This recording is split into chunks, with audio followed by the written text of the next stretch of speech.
Welcome. Today on The Final Bar, we'll be recapping a bullish move on a Monday of a holiday week. Nice rally in the markets. We'll break it down in terms of the small cap leadership, technology support, all the themes on there in our shifting stock segments. We're going to break down the stocks, making moves to the upside or downside. We have my guest, Bruce Fraser, Wyckoff expert, friend of StockCharts, to share his overall take on the markets. And we'll break down volume and why it should be part of your approach. Ladies and gentlemen, this is The Final Bar.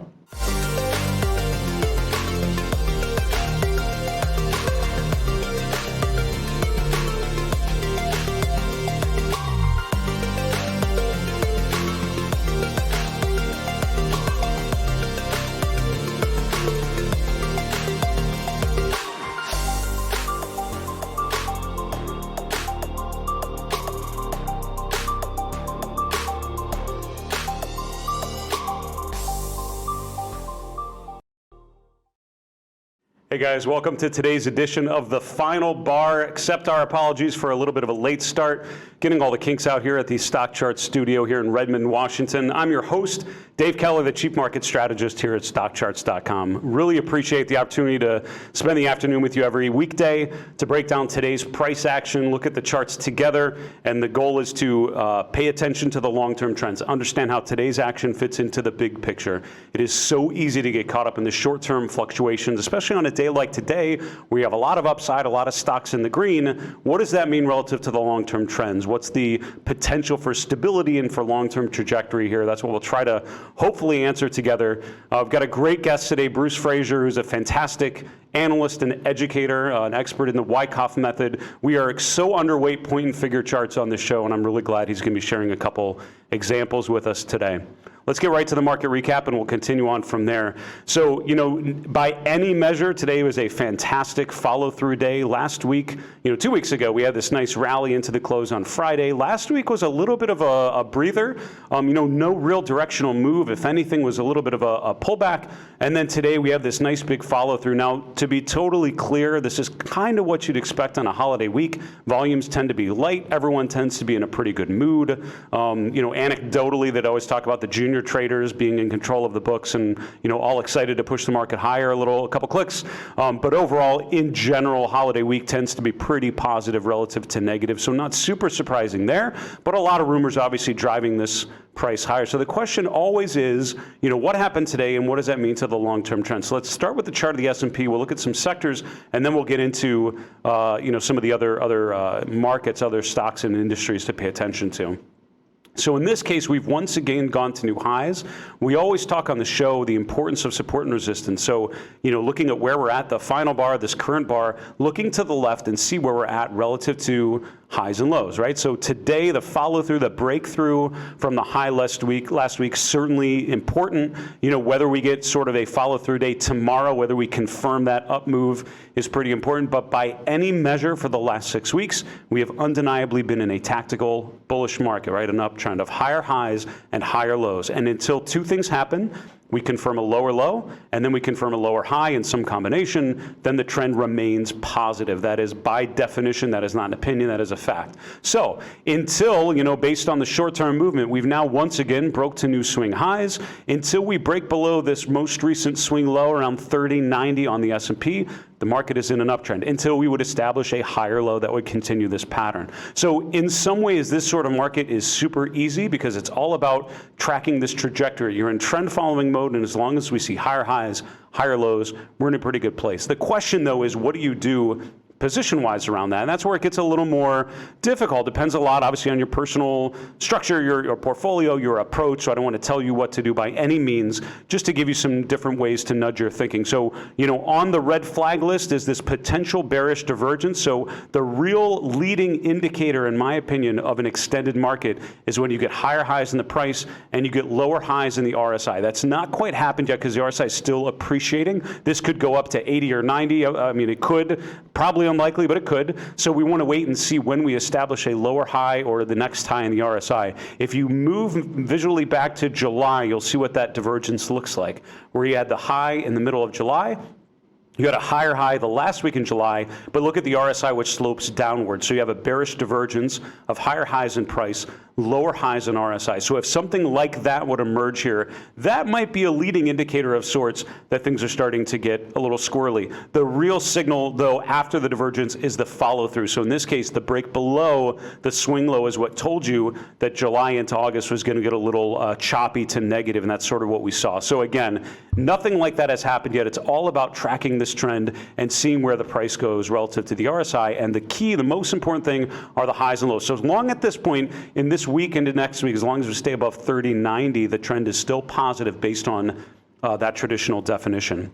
Looking at what happened today, we had a nice move out of the open, a gap up on the weekend news, digesting all the rumors and such, then sort of settled in, but a nice rally again in the last hour of trading. We've talked about how that last hour, a lot of times, or more often than not, represents institutions. That's when they tend to make big changes. So the fact that there's sort of better buying leading into the close is an encouraging sign as well. I mean, by any measure, this is a pretty nice follow-through day. I wanted to spend a minute just looking at the relative rotation graph. This is the RRG chart, and again, Sector Spotlight, which is Julius de Kempener's show, fantastic, and you should check it out if you haven't already. Does a really good job of talking about sector rotation and some of the themes that I'll touch on briefly here. But we've talked about this rotation away from the defensive side of the equity market into some of the more offensive parts of the equity market. So you see the XLK now rotating, the strongest sector based on the relative rotation. The XLF just overtaking utilities, so this is financials becoming the second strongest on a relative basis because further to the right means stronger. These three, Utes, real estate, staples, rotating down and to the left, rotating southwest, is a negative signal telling you that they're underperforming and the momentum is going down. So real estate, the first to get into that lagging quadrant, consumer staples right on the cusp and ready to do it, utilities not far behind. So this is more of a long-term gauge. This is based on weekly data, but really illustrates this rotation away from defense, more into offense, technology, financials, industrials behind it. So as long as that continues, it tells you that we're continuing to see rotation more toward offense. The fact that the S&P continues to go to new highs tells you that that's certainly been what we've seen. Just another minute breaking down some of the themes that we saw. So that's the long-term sector picture. What happened today? Well, tech was number one, up 1.4%. Healthcare number two, consumer discretionary number three. So that right there is a very traditional offense leading and defense lagging. This is at the bottom, real estate and utilities. If that happens over a series of sessions, series of days, series of markets, that tells you what the overall trend has been. On the dollar side, sort of flat. The dollar has been sort of a non-story technically, while these other markets have had nice breakouts and breakdowns. UUP has sort of been choppy. Really interesting to see bonds rallying. So we now today have had a situation where bonds and stocks rallying on the same day. A lot of people think they have to move inversely. They really don't. So following those charts individually is going to be really important. TLT close to potentially giving a new sort of rotation higher if it breaks above trendline resistance. So that's our market recap for today. Again, I want to spend a little time just on the chart of the S&P because, breaking to new highs always, presents some challenges. As good as it is if you're long stocks, it's great. But the challenge is what to do next, right? And hopefully we've helped you fill in a little bit of that.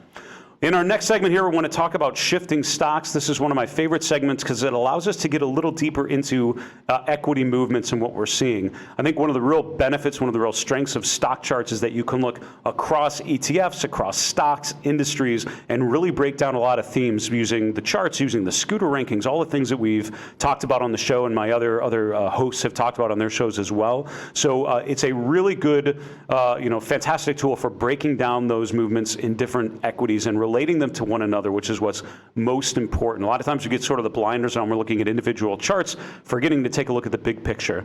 So in terms of what happened today, again, coal at the top, and I would hesitate a little bit to get too excited looking at the little preview chart. Coal has been down in such a big way, so don't get too excited when you look at just percent returns on a one-day basis because you're getting a limited view, and coal has been so beaten down that you're coming off a real significant low. Semiconductors, though, a really interesting chart. This is a group that a lot of analysts love to follow because it's a great tell, it's a great read on the overall market environment. when semiconductors are doing well, especially when they're outperforming, the market tends to be in a pretty good position. And you can see a nice rally off of the pullback. The semiconductor index, the Dow Semiconductor Index, pulled right around to 4,000, which was lining up with some of the resistance that we saw here back in April, sort of retesting that. Now breaking back toward new highs. And again, the relative strength overall has been very positive for the last 6 months. So if that continues, if we continue to see semiconductor leadership, pretty positive. I thought it was really interesting to actually see gambling stocks. These have been sort of feast or famine. There have been times when these stocks have been completely beaten down. This is the relative strength here. You can see how it looks very cyclical, right? It'll be a 6 to 8 week turn of outperforming to underperforming, outperforming to underperforming. We're really emerging, this group is emerging as a potential new strength here. The gambling index that we're following, so these are names like Las Vegas Sands and others that you might know, testing resistance here for a number of times. I love this basing pattern. We have a resistance around 850 to 860 on this index. A number of times where we tested it, we retested it again at the beginning of the month. Now just a quick little pullback before rally. It's not a cup and handle pattern, but it's a similar sort of rhyme to that pattern where you have a nice break to new highs. So again, on a breakout day, you always want to find some follow through in subsequent sessions. So going into the holiday, do we continue to see some strength there? Also, railroads at the top of the list, and this is part of transports. One of the critiques or one of the challenges with the market is, do you have Dow transports and Dow industrials confirming one another? Sort of that traditional look at Dow theory. We haven't quite had that a lot, and a lot of the airlines obviously much weaker, and that's been pulling it down. Look how railroads had a tough couple weeks, but just in the last couple sessions going into Thursday, Friday, and then nice follow through today on the upside. So a lot of names in there. We don't have a lot of time to go through that here, but I would encourage you to look through the railroads group and pay attention to them. And again, if you're not familiar with how to do that, industry summary page, maybe we'll take a second here, go down to industrials, go to railroads. This is where you can look at the chart of it. You can also click on it to look at the individual names. So here, if we look at scooter rankings, KSU makes sense as one of the better names. It's been toward the top of the scooter rankings at times. It's a 92.5, so 92nd percentile. Overall, just a nice uptrend above 2 upward sloping moving averages. Relative strength continuing to slope higher, which is pretty attractive. Some of the other names starting to appreciate as well, and that's what's making the group look a little better and better. Union Pacific is one in particular. It looks a lot like that railroad index, that short, shallow pullback, and now potentially a break to new, certainly to new closing highs. We'll have to see if it follows through to the upside tomorrow and beyond. In terms of other themes, let's look at some individual names that are moving. So on the top of the list, again, I always like to look at the top-rated stocks just to see what the best charts out there look like. And what's encouraging about looking at these sort of ranking system like that is, regardless of what's happening in the market, there are always charts out there that look pretty good. And this is a great way to find the really attractive charts out there. Something like CVS comes to mind, which has rotated so beautifully from distribution to consolidation to accumulation. Now reclaiming all the moving averages, is now at an uptrend, new highs above 2 upward sloping moving averages, extremely overbought. And usually, again, what that tends to mean, I call that a good overbought, where it's been so strong with upside momentum, you'd expect a little bit of a pullback. That's totally normal. But because the RSI is above 80, you'd expect further upside after any sort of pullback. So stock at new highs, new relative highs, extremely overbought. Expect a little bit of pullback, but in general, you can consider that sort of a buyable opportunity because you're buying back on weakness in a pretty strong chart. NVIDIA is one of the semiconductor names. There are a number of semiconductors that traditionally recently have bubbled up to the top of the scooter rankings in terms of our rating of all those large cap stocks. You can see NVIDIA this today, right? Last couple weeks sort of choppy. Today we have follow through to the upside, just teasing the overbought range, but there's plenty of further upside there and relative strength to a new 6-month high, if not even further back, a new 1-year high. So really strong rotation there. In terms of what was moving today, let's talk about some of the stocks and themes. PVH is something out of consumer discretionary. It's in the clothing and accessories group. Testing the 200-day, and this is always a really interesting time to review the charts and see what happens. You line up here with the high from the end of June, beginning of July. We retested that right at the 200-day here earlier this month. Now have set a resistance level that we just have eclipsed today. So again, always want to see some sort of follow through and see what happens after that. But a really interesting name, rotating back above moving averages, relative relative strength increasing over the last couple months, which tells you that there's a nice appreciation there, which is pretty interesting. I mentioned the gambling group, and this is one of the stocks in there. This is Wynn Resorts, and that's in the consumer discretionary sector. You can see this is not as attractive as some of the other charts that you might have seen in gambling, but I like the rotation here, right? So as we talked earlier, an uptrend is a series of higher highs and higher lows.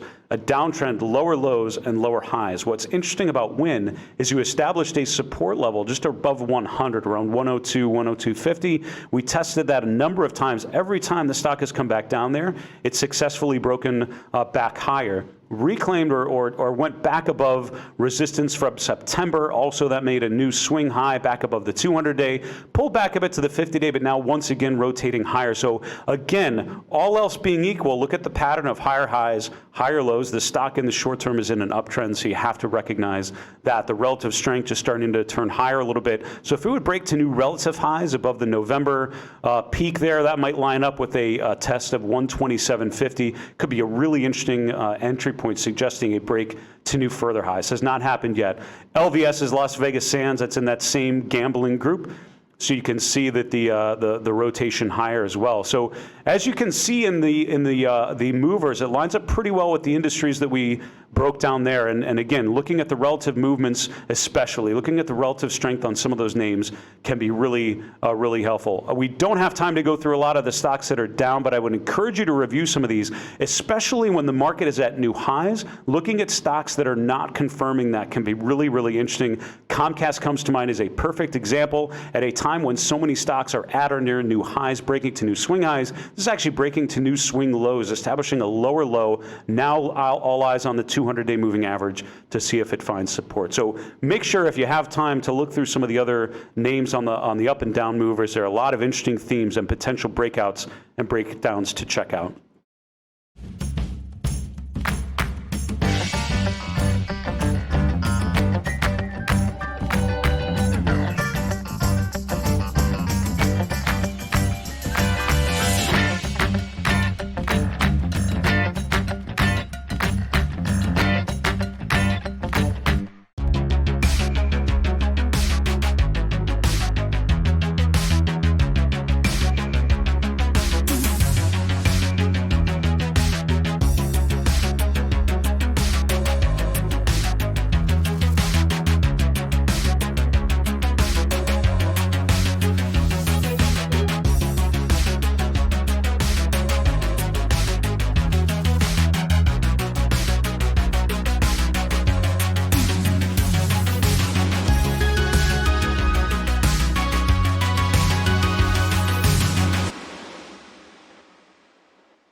Hey everyone, welcome back to the Final Bar. Thanks so much for joining us today. Really appreciate it on a Monday afternoon. Nice bullish move, and no better time to bring on our friend Bruce Fraser to hear his take on the overall market environment. Bruce, thanks so much for joining us today.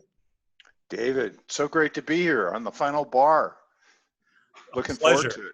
A pleasure, my friend. You sent a couple charts, and we are so underweight point and figure charts on this show, and I'm so happy that you sent some. The first one is looking at the Dow. What are you seeing on the first point and figure chart here? Well, this is a horizontal counting methodology. Point and figure is among the oldest charting methods known, and so this is a very old school approach. But what we're looking at is the uptrend of 2019, and this is a bell-to-bell advance in the market from Christmas Eve 2018, I think, all the way to Christmas Eve 2019. We're just going to have this extension of this great uptrend that has been just a wonderful year. And so this point and figure chart is an attempt to estimate the potential of the advance in the market off of the accumulation structure that was formed in late 2018 and early 2019, literally the first week of 2019. And you can see here, this is a chart I just made for the Final Bar. You can see here, this is a 60-minute chart, 60-minute data, 3-box reversal method. So 3 boxes like a longer-term chart. And it counts 26,100 to 27,000. Well, in fact, we are over 27,000 now, and we are pushing up into the top of this trend channel, which I would expect that we could get to, which puts us around 29,000. So this has been an exceptional move from the count line at around 22,650 up to the levels that we're at right now. I think a couple things are going to come into play as we go into the end of the year. First of all, there's this desire to be able to defer gains into 2020. So I think that that's going to reduce the amount of supply that generally would overhang the market at the end of the year. And so the supply is going to arrive as we get into 2020, into the first quarter. The other thing is you're going to get an attempt to lock in some 2019 performance, which will happen at the end of this year and at the beginning of 2020, especially a lot of hedge funds. I think they'd like to be able to lock in returns. So it wouldn't surprise me if we keep going higher, but the rate of the advance slows somewhat in December. I love this bar on the logo of the final bar, because you can see in that bar, you can see that the market opens on the low of the range, and it's a trend bar, and it closes right near the top. I think if you were to look at 2019 in aggregate as one bar in a chart, it would look just like the bar on the final bar logo. So anyway, with this in mind, let's go to the next slide. Sure. Because I got a lot of grief when I put this chart up, because, well, first of all, people are looking at this chart and going, well, why didn't you show me this chart at the beginning of the year before the move happened? Well, in fact, I did. This was a blog I wrote on January 10th, and the chart, the point and figure chart that I analyzed was created with data on January 9th. And you can see, look here, because we're using finer data, which gives us maybe a little more precision in our counting. But notice we're using 5-minute data. Notice that the same count that I just showed you on the hourly chart counts actually to 28,313, 29,254. It would not surprise me in the least if that is the range that we get into the end of 2019, fulfilling the count that was made at the beginning of the year. So go back to this January 10th, 2019 blog that I wrote to see this chart and others that relate to the environment that we were in at that time. And we made the case that there was a great count ahead, and I actually did get a lot of feedback about the idea that the market could go from 2,300 up to 29,000, 23,000 to 29,000. And Right. so here it is, these point and figure charts. Hey, I just do the counting. The charts tell us where the market wants to go. So anyway, that is what I think could happen into the end of the year. I do believe that we're starting to accelerate and make a climactic surge here, which could go on for a little longer. But I do believe that that sets us up for a trading range in the first quarter, first 2 quarters of 2020. And if we look at the election year cycles, oftentimes in election years, we have the year of the election, we get a trading range for 1 to 2 quarters. And then in the second half of the election year, you get a really good trend, a really good advance right into the election and beyond. And so I think that 2020 could be very much like that. So Bruce, we're just out of time. I'd love to know though, with those first 2 charts, I mean, pretty constructive overall leading into year end. What would tell you that that's not playing out? Is there a certain pattern on the point and figure chart, or a certain level, a certain breakdown that might tell you that this isn't playing out as expected? All of a sudden we're starting to see more weakness than maybe anticipated. What would you be looking at 28,066 on the Dow, we've effectively fulfilled the count of this accumulation structure. And so we're there. The thing that would tell us that the advance is over, and we're starting to get a little overheated and have been for a few weeks, is that we get what we call in Wyckoff an automatic reaction. And that's a steep, sharp decline that comes suddenly, unexpectedly, and that sets up the outer boundaries of the trading range. Buying climax at the peak, automatic reaction at the lows, that sets up a range-bound condition, and that is what I expect to see in 2020 at the beginning. That's a fantastic take. Bruce Fraser, thank you so much for joining us on the show. I can't thank you enough. Really appreciate your point and figure approach to the markets here leading to the year end. Thanks so much. Thanks for having me. All right, everyone. That was Bruce Fraser. His show, Power Charting, is a fantastic watch, something to pay attention to. To wrap up the show here, I want to go right into the 3 and 3. What we like to do is look at 3 charts in 3 minutes, and the goal is to pay attention to some of the most important signals on 3 charts that if you're not familiar with yet, you should be familiar with now. Number 1 is the S&P breadth by cap tiers. So we've talked about this chart before. It's really interesting thinking about small cap leadership today, right? Small cap has been relatively weak in the last couple weeks. And so we have the situation where the S&P is going higher. This is the advanced decline line.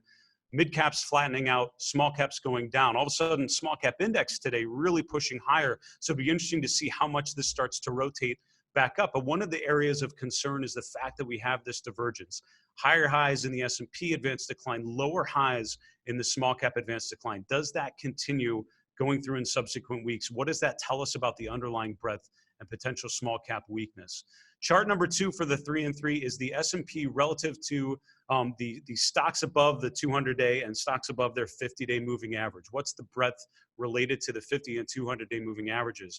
So we have a couple sort of a breadth theme here with the 3 and 3. Here you can see that the S&P, as it's pushed higher, we keep finding resistance at 75%, right? So when 75% of S&P names are above their 200-day moving average, we've tended to, it's coincided with a market peak. That all changed back here in July of 2016, June, July, when you had it go well above 75. This was a big breakout, signal of much further highs coming. And you can see through 2016, 2017, the breadth indicator remained very elevated. So do we get back to that situation where this goes back above 75? We have not seen that yet. So even as stocks are going to new highs, you don't quite have the confirmation yet from that particular breadth measure. So plenty of stocks and not confirming the new highs.